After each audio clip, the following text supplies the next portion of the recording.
Harrow is alive. I absolutely love anything that involves King Harrow. So naturally, when I watched season 5, girl, I was at the edge of my seat when Harrow made an appearance. I have so many thoughts. I am convinced there must be no doubt that Harrow is in Pip, okay? Harrow is official. Well, it's like vaguely confirmed, but I have no doubt. You can watch my analysis on all the foreshadowing that leads up to that conclusion prior to season 5, but it is pretty long, so I'm gonna just give you a quick rundown right here. Basically, Harrow is living in Pip as a sort of second life, just like Ibis is now living a second life. The only difference is that Harrow's way of getting there was through dark magic. In the case of Ibis, the ceremony of Sepultura Kalo transformed his entire body into something new. The spell that granted him a second life embodies a more holistic cycle of life and death that can be expected of primal magic.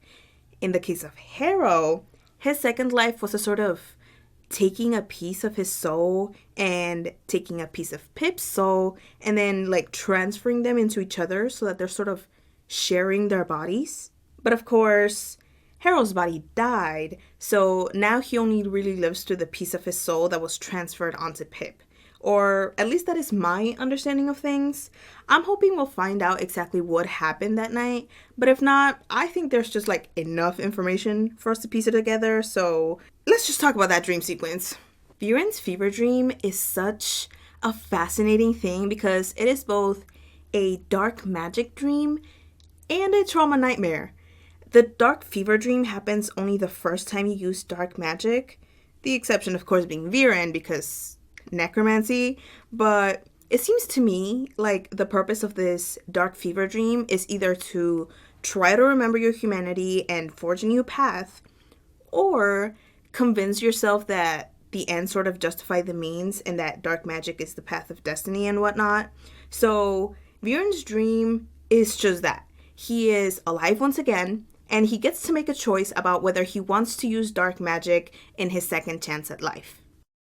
But Viren's dream space also revolves around his trauma and the terrible things that he has done in the name of protecting his family. So the dream is not like an exact telling of...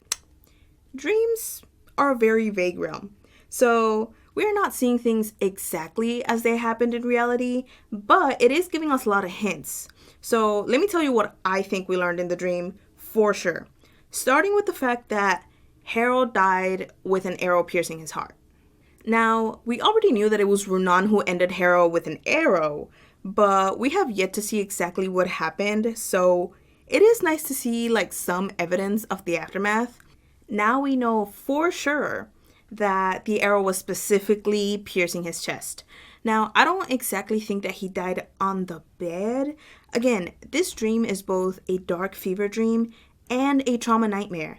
So I imagine Harrow went down with relative ease, but I don't think he died without a fight, okay? We know that he is a warrior. He prepares for the confrontation in his chambers before the moon rises. In his next scene, we then see him sitting on the bed looking at a portrait of his family, contemplating life and whatnot. And that is exactly why I think Harrow did not actually die on the bed.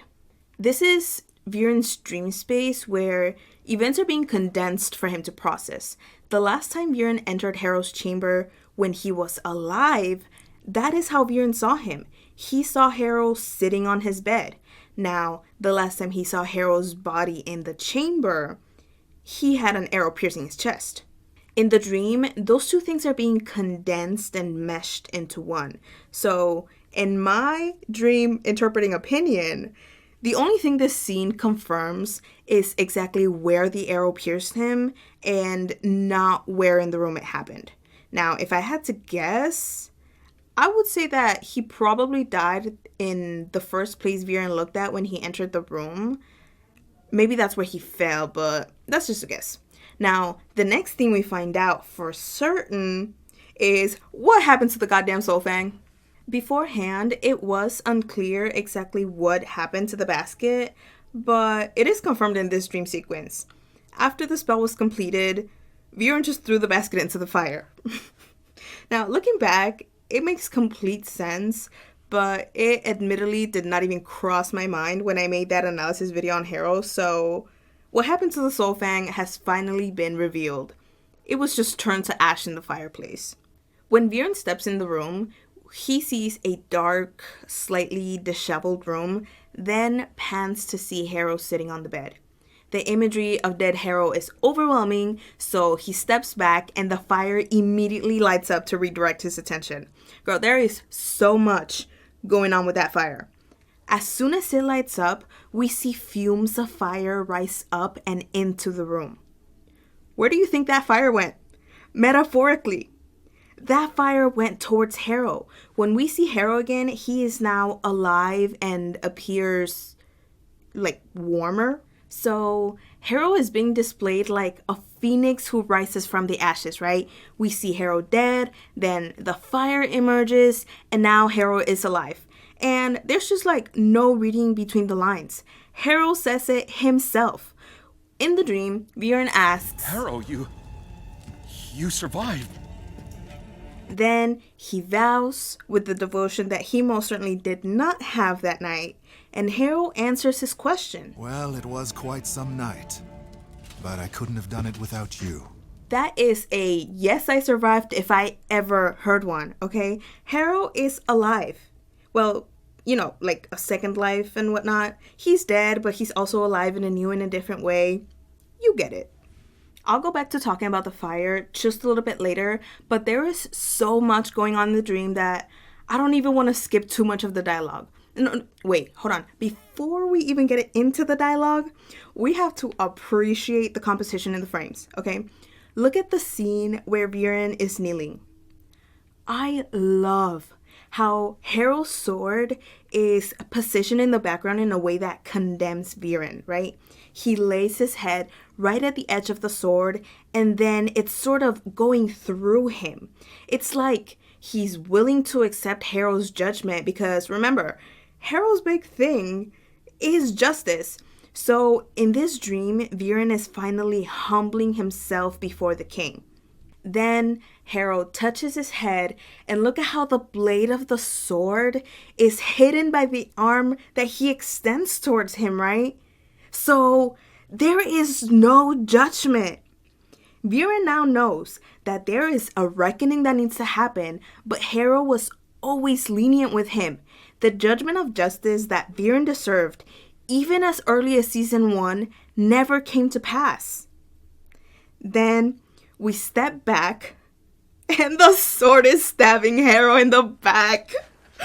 Beautiful.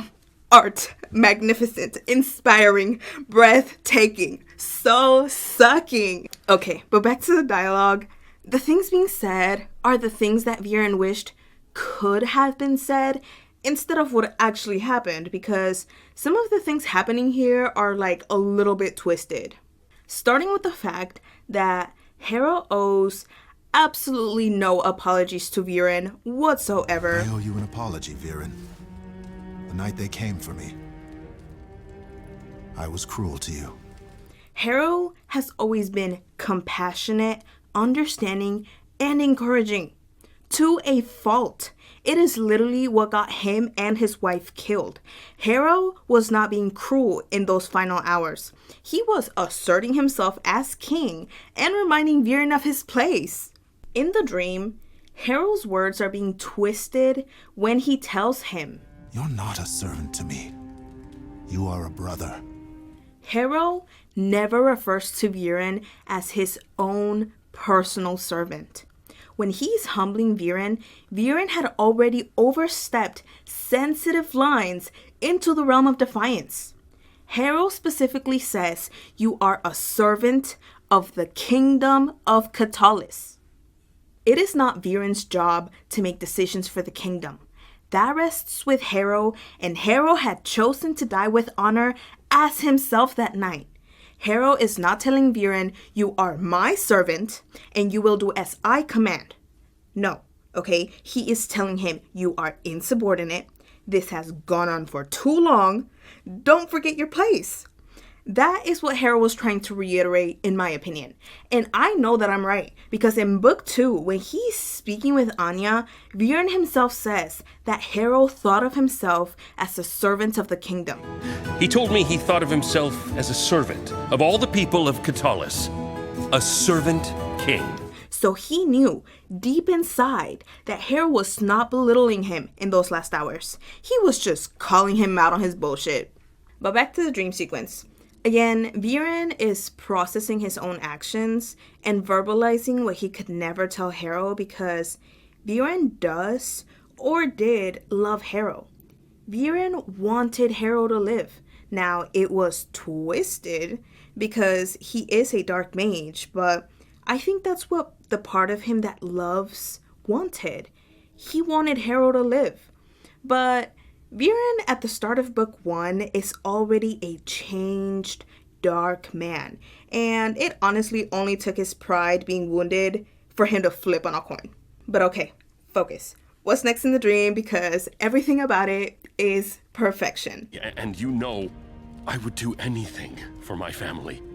However dangerous, however vile. It feels like each time Viren says that, he becomes less and less convinced. And that is a good sign for his character progression, but this is a dream and a reenactment of everything that has transpired. So after Harrow fails to pass judgment on Viren, and we step back from the hug, look at that.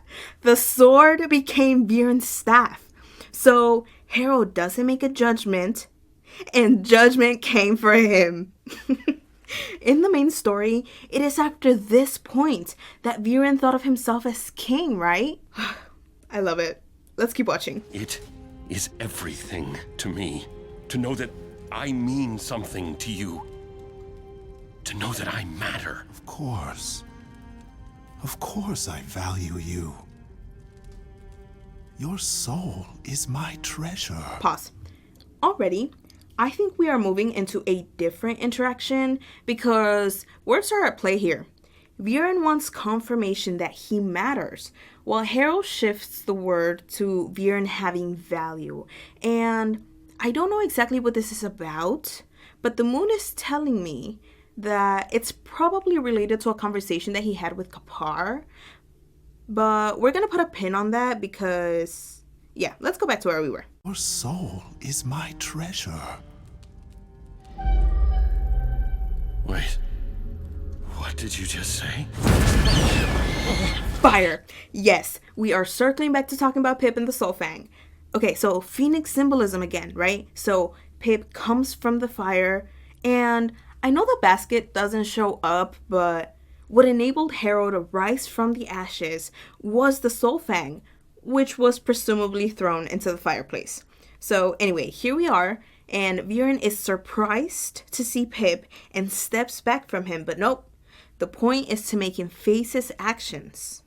Although the spell that Viren performed with the Soulfang was different from that of the coin spell, they accomplish essentially the same thing of trapping the soul. Now, back to Kpp'ar. I think this part of the dream is trying to make Viren remember what he did to his mentor, and just like how this part of the dream is a reference to Kpp'ar, Kpp'ar's bit is also telling us something about Harrow. When Viren first sees Kpp'ar, he asks him, "What's wrong with your arm?" Oh, wounds from an ancient and disturbing practice. This is the third and final thing that we learn from the dream, for sure. When Viren performed the soul-switching spell, the Soulfang bit Harrow on his left wrist or forearm. And I know it for a fact, because Viren is aware that what he's seeing is not reality, because he remembers the truth. When he first encounters Kpp'ar, his first question, Kpp'ar? How? yeah, how did you get out of the coin that I trapped you in? And when he first sees Harrow, he says, Harrow, you survived. yeah, because he remembers him dying. So, in my eyes, this wound that suddenly appeared on Kpp'ar is actually just trying to confirm where the Soulfang bit Harrow. But that's pretty much it for the confirmation of Harrow. And to sort of recap everything up to this point, there are 3 things that I think we learned from this dream sequence. First is that Harrow died with an arrow to his chest, the Soulfang bit him on his left forearm, and Viren discarded the evidence in the fireplace. Now, I'm not even gonna lie to you, I came into this video only really thinking about Harrow, but as I started breaking down the dream, I do think that we learned some things about Kpp'ar.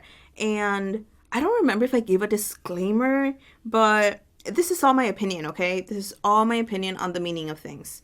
And with Harrow, I am beyond certain of what happened, but with Kpp'ar, this bit is all speculation. So with that said, let's analyze that wordplay that we put on hold previously. It is everything to me to know that I mean something to you. To know that I matter. It's all I ever wanted. Of course. Of course I value you. As I hinted earlier, I think this might actually be a reference to an interaction that Viren had with Kpp'ar. Viren wants to know that he matters, which I would argue that is different from being of value. Dream Kpp'ar mentioned that he has come far from his humble beginnings. It seems you've overcome the disadvantages of your upbringing. So, whatever Viren's upbringing may have been like, it impacted his self-worth. Given that Kpp'ar was his mentor, it was probably he who saw Viren's worth and then taught him his ways. And honestly, the more I think about it, the more it makes sense to me, because in season 2, he tells himself, I thought you were going to be something special, something important. And maybe this is something that Kpp'ar actually also told him. Maybe Kpp'ar tried to reassure Viren that he mattered, despite whatever his upbringing may have been like. But Viren, of course, just kind of twists things to suit his own needs, clearly. Now, when it comes to the word value, maybe this word came up while they were having a discussion after Viren did whatever it is that he had to do to heal Soren. Maybe Kpp'ar foresaw how even if he used dark magic to heal his son, the more he was willing to perform heinous acts, he would just eventually lose sight of the value of life. And that is when Viren probably did not take kindly to it and was like, of course I value you.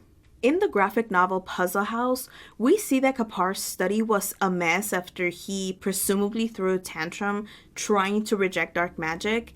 And when Viren fell to the ground and crawled back in fear, maybe that was actually Kpp'ar's reaction when Viren began the spell. But again, this is all speculation. I personally feel like I need a little bit more context to the relationship to make any more theories, but we will hopefully get to explore the relationship a bit more when Kpp'ar is freed from the coin, or just like in the novelization of book 3, 5, and 6, whenever those are published. But that is all I will be covering today. I only really got halfway through the dream, but the second half has more to do with the family dynamics, and that is a whole nother beast that we will hopefully get to when the stars align. But for now, I hope you enjoyed this breakdown and analysis. If you did, click all the pretty buttons down below and tell me, what did you think of that dream sequence in season 5? Did you interpret things differently? And am I right that Harrow is confirmed to be alive? Or do you still need to see things play out in a flashback just to be sure? But other than that, there is still so much to talk about in regards to season 5 and what's coming with the end of the series. So if my thoughts interest you, feel free to join me on this beautiful moon nexus and hit the bell so that you may be notified whenever the stars align. But until then, Tenebras post lux.